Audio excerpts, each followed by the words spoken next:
Welcome everyone. My name is Dhammashanti. I am a Buddhist nun living in Sri Lanka at the Paramita International Buddhist Meditation Center in Karugannavu. This is the fifth in a series of Dhamma talks aimed at going from the very beginning of the teachings of the Buddha to the very deepest aspects. In the last talk, I began to speak about Dukkha, what the Buddha called Dukkha. This is a Pali word which is usually translated as suffering into English. Now, it is this problem of Dukkha or suffering that Buddhists and the Buddha's teaching aim to solve. This is the whole idea in Buddhism, that we are all having this problem of suffering or Dukkha, and to this problem the Buddha offers this world a solution. So today I want to explore a little bit deeper into this idea of Dukkha or suffering. Especially I want to go into the explanation the Buddha gives about the levels of suffering that we can experience. I think the best way to do this is if we take an example. Now, I think for all of us, the biggest suffering or dukkha comes in life when someone we love or who is dear to us dies. So maybe many people are experiencing this type of suffering at the moment due to the situation, circumstances we face as a result of the coronavirus. Many people are dying. So if we take the example of a death of a loved one, we can start to understand the explanation of the levels of dukkha that the Buddha has provided us. When something like a death or another calamity happens in our life, the initial reaction we have, it may be a little bit of shock, or sadness, crying. This is sort of the first level of suffering or dukkha that we experience.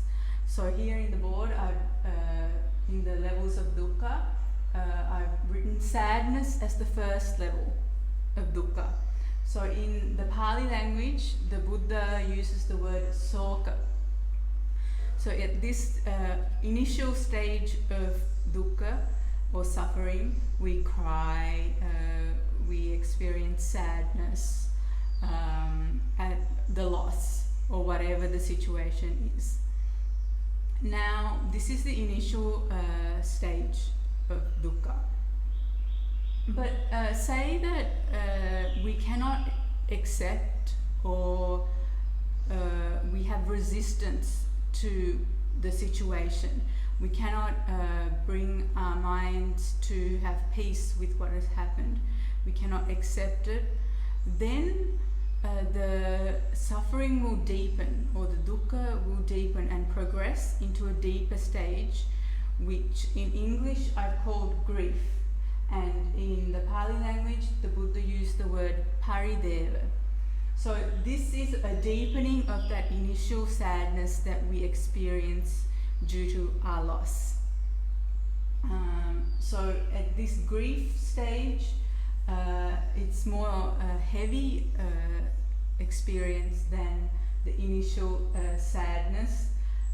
We experience more mental pain, and maybe we start to feel it in the body also. So for some of us, when something terrible or tragic happens in our lives, we can start to accept the situation, or deal with the situation, or make peace with what happens at this stage of suffering or dukkha, and not let it go on any further, to go on to a deeper level of suffering. So this is especially, say, if the person who has died is elderly, or they've lived a very good life and had a peaceful death. Their life has been rich with many experiences. It's been a fulfilling life, and they pass away peacefully in old age, we can come to terms with that sort of situation at this level of dukkha or suffering.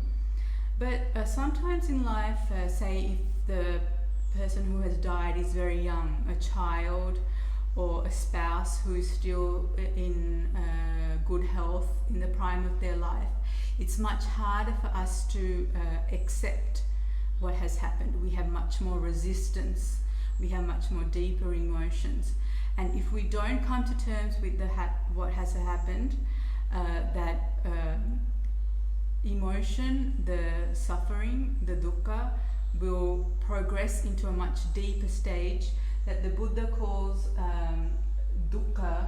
Here specifically I've translated it as pain.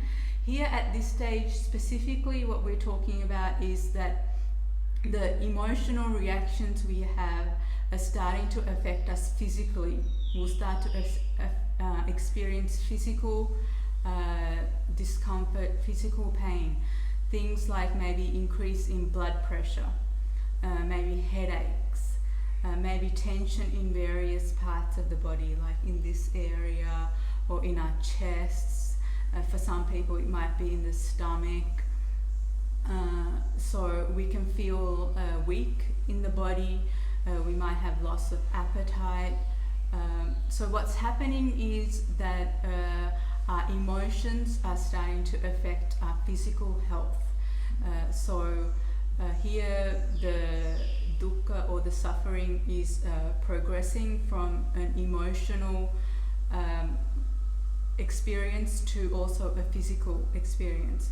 So the mind and the body are not two separate things, they're connected, and sometimes what's happening in the mind will start to show up in the form of pain or illnesses, changes in the body. So this is what this level of dukkha or suffering the Buddha is explaining. Now, maybe at this stage, if someone has experienced loss, they might seek treatment from a therapist or a doctor or even a spiritual teacher. Maybe they take up meditation or something like that, or yoga, and they can't act to resolve the suffering inside, the emotions, to try to accept the situation. But if we don't intervene at this sort of stage, the suffering or the dukkha will progress even further to a stage that the Buddha calls domanassa, which I translated into English as depression. So here, if we don't come to terms with the loss or the event that's happened, and the suffering continues without any intervention, it will progress into a stage that we generally call depression in English. So this is a much more deeper level of suffering than what we had initially at the sadness or grief stage. Depression can affect people in various ways. It can affect us physically in terms of the quality of our sleep. It can really change the very nature of our lives. It can make normal functioning difficult. It can make it difficult to get out of bed in the morning. It can make it difficult to work. It can make depression can make it difficult to continue your relationships. Depression can really start to destroy our lives if we don't address it. So some people maybe at this stage they might seek help or some sort of intervention, whatever suits them, and whether it's therapy or medication or spiritual practices, and start to deal with the depression.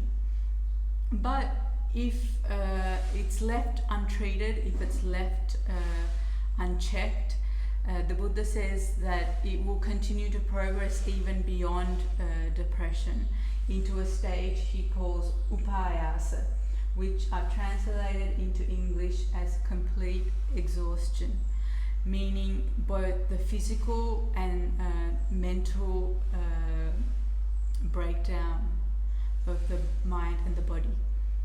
So it is at this stage really that people may break down, or ultimately, even if nothing is done about the situation, eventually people will commit suicide.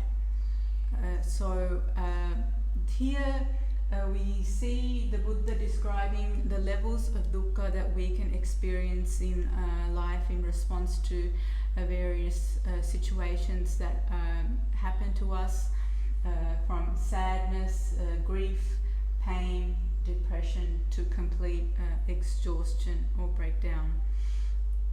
So I hope you understand a little bit further about this teaching about the dukkha that the Buddha has given us. This is the problem we face in our lives. Maybe some of us don't experience the very deepest aspects of dukkha, but from time to time each of us will experience a certain level of this dukkha or suffering.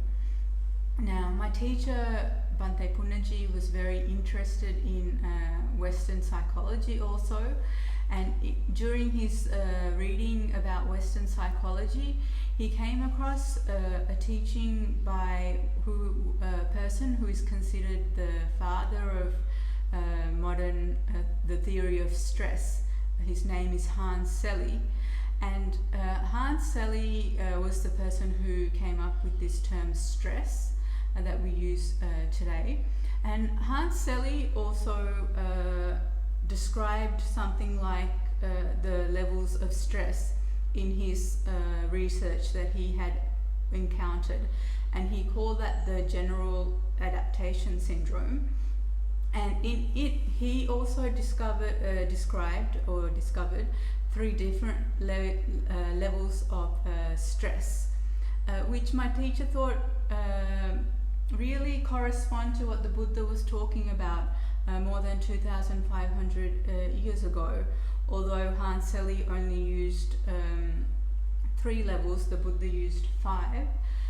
Really, if we compare between the levels that Hans Selye was speaking about and the levels that the Buddha was speaking about, there's a lot of overlap.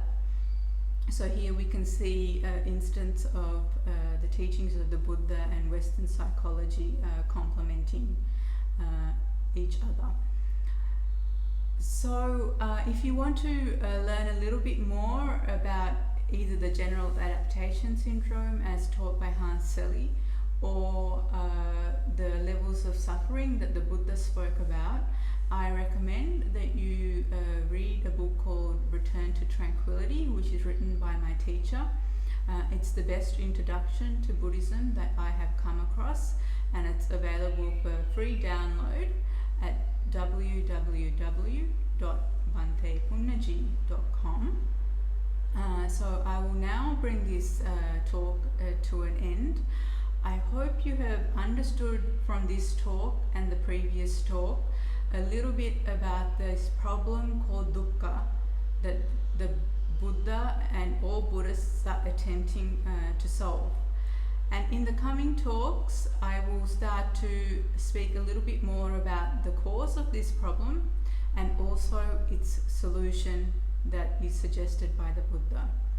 So I wish you all good health, peace, happiness. Thank you for joining me. May all beings everywhere be free from suffering.